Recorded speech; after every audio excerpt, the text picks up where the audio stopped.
હરિઓમ શ્રીરામ અંબગ્ન નાથ સભે. મારું નામ ભરતસિંહ તળેકર છે. હું બાપુના સંપર્કમાં 2006-07 આવ્યો. મને લાવનાર જીતુભાઈ જોશી છે, એમના થકી જ બાપુના સંપર્કમાં આવ્યો. બાપુના સંપર્કમાં આવ્યા પછી મને ઘણા બધા અનુભવ થયા કે ડગલે ને પગલે મને બધા અનુભવ થયા. એમાંથી ઘણા બધામાંથી એક તમને હું આજે સંભળાવું છું. એ 2011નો પ્રસંગ છે. હું એબીસી કંપનીમાં કામ કરતો હતો, ક્વોલિટી પ્રોડક્શનમાં. ત્યાંથી મારે પૂના જવાનું થયું. હવે તે દિવસે આગલા દિવસે રક્ષાબંધનનો આગલો દિવસ હતો, એટલે હું પૂના ગયો ને મિસિસને લોકો મારા શાળા એટલે એના ભાઈને તે રક્ષાબંધન કરવા આપી ગયા. એટલે ઘરે ટાળું હતું, કોઈ હતું નહીં ઘરે. બાજુમાં અમે કહી ગયેલા ભાઈ અમે બહાર જઈએ છીએ 2 દિવસ, જરા જોજો. ને ચાવી મારા ભાઈને ત્યાં આપી દીધેલી. હવે રક્ષાબંધનને દિવસે સાંજના હું હતો પૂના, ત્યાં મને ફોન આવ્યો કે ભરતભાઈ તમારે ત્યાં ચોરી થઈ છે. ચોરી થવાનું કારણ એટલે આવી રીતના અમારે ત્યાં આગળ પહેલાં છે ને કામ ચાલતું હતું અઠવાડિયા આગળ. એટલે અમે વાતચીત કરીએ કે ભાઈ આવું આવું છે, અમે 2 દિવસ બહાર જવાનું છે, આ છે તે છે. એટલે એ લોકો સાંભળતા હશે, એટલે જાણકાર હતા. એટલે એમણે અમારે ત્યાં કોશિશ કરી, પહેલાં પાછળની સાઈડે બારી તોડવાની કોશિશ કરી, પણ તે ફાવ્યા નહીં એ લોકો. એટલે બાપુએ શું બુદ્ધિ એ લોકોને સુધારી, તે લોકો આગલા દરવાજે પણ મેઇન ગેટ પર આવ્યા.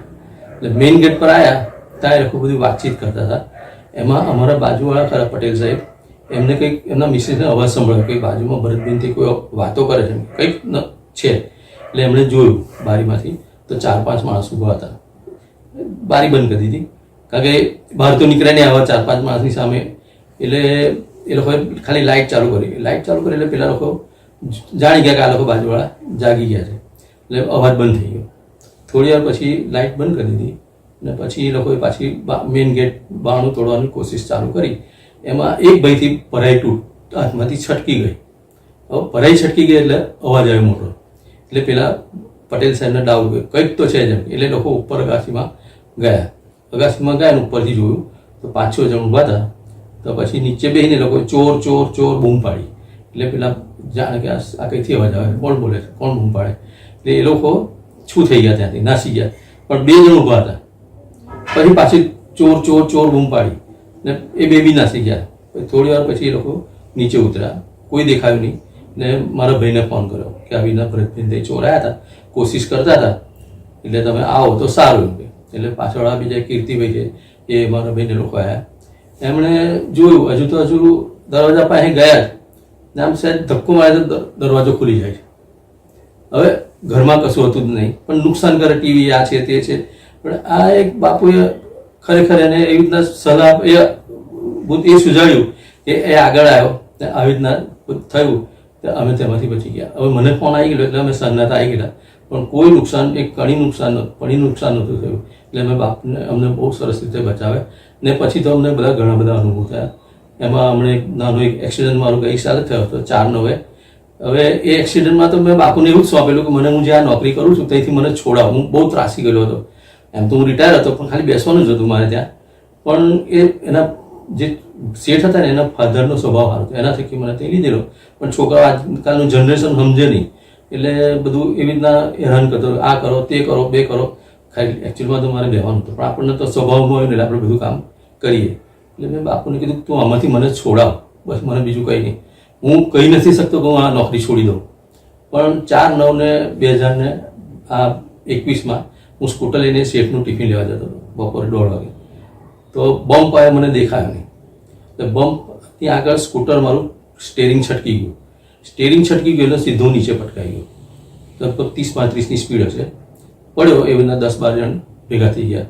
માથામાં મારે હેલ્મેટ હતી એટલે માથામાં તો કંઈ વાગ્યું નહીં. એટલે બધા 10-12 જણ ભેગા થયા, કાકા શું થયું મૂકો આવે સારું. એટલે પછી હું ઊભો થઈને બાજુમાં, એટલે ઊભો થઈને મેં પહેલાં ચેક કરી લીધું, હાથ પગ મારા તૂટ્યા નથી ને, તો સેફ હતો, ખાલી છોલાયેલું હતું. એટલે બાજુમાં એક બે કે બેહો તમે પાણી આપી મને. પછી એમ કે ચાલો આપણે દવાખાને જઈએ. એટલે અમે મેડિકલમાં ગયા હતા કે આનું તો કે તમારે ડૉક્ટરની પાસે જવું પડશે. એટલે તે જાડેશ્વર ગામમાં ડૉક્ટર છે, મને બેસાડીને સ્કૂટર પર તે લઈ ગયો.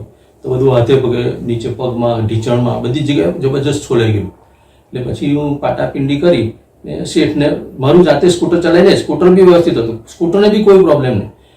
એક મેં બાપ જ મને બચાવે છે. એટલે હું લઈને સીધો એના શેઠના પપ્પા પાસે આવું છે. એ કે ભરતભાઈ આ શું વાગ્યું? મેં આવી રીતના પડી ગયો.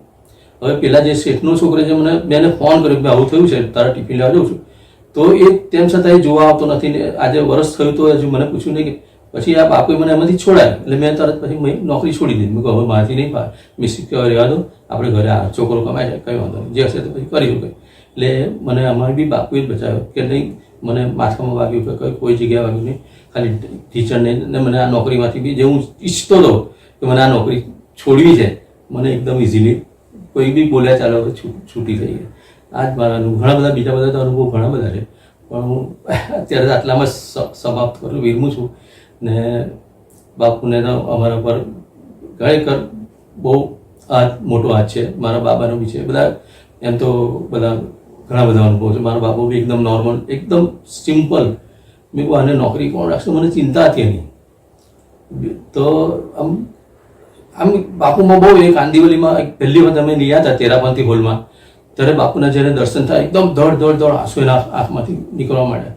એટલો અત્યારે આજે બી એટલો બધો ભાવ એના બાપુ પ્રત્યે છે કે ખરેખર કંઈ કહેવાની. એનું નોકરીનું કોઈ ઠેકાણું નહોતું. પછી 12મી ચોપડી પાસ. બાપુને વિનંતી કે બાપુને પ્રાર્થના કરી તું બી બાપુમાં માને જ છે, તું ધારે છે. આજે એની એટલી સરસ નોકરી મળી ગઈ છે, કોલરમાં પરમેનન્ટ બી છે અને સારો એવો પગાર છે. એટલે આ બધું એ જ કરે છે. આપણે તો ખાલી કરતા કરતા એ જ છે. બાપુએ કીધું છે એક વિશ્વાસ હસાવા કરતા કરતા ગુરુ જૈસા, તું મારી આંગળી પકડી લે, હું તને તારીશ, બસ બીજું કશું નહીં, તું મારા પર વિશ્વાસ રાખ. એટલે મેં એના પર આજે આંખો બંધ કરીને વિશ્વાસ મૂકી દીધો છે. એ જ બધું અમારું વ્યવસ્થિત કરે છે, બસ બીજું કંઈ નહીં. આટલું બધું ભરી હું શ્રીરામ અંબગન.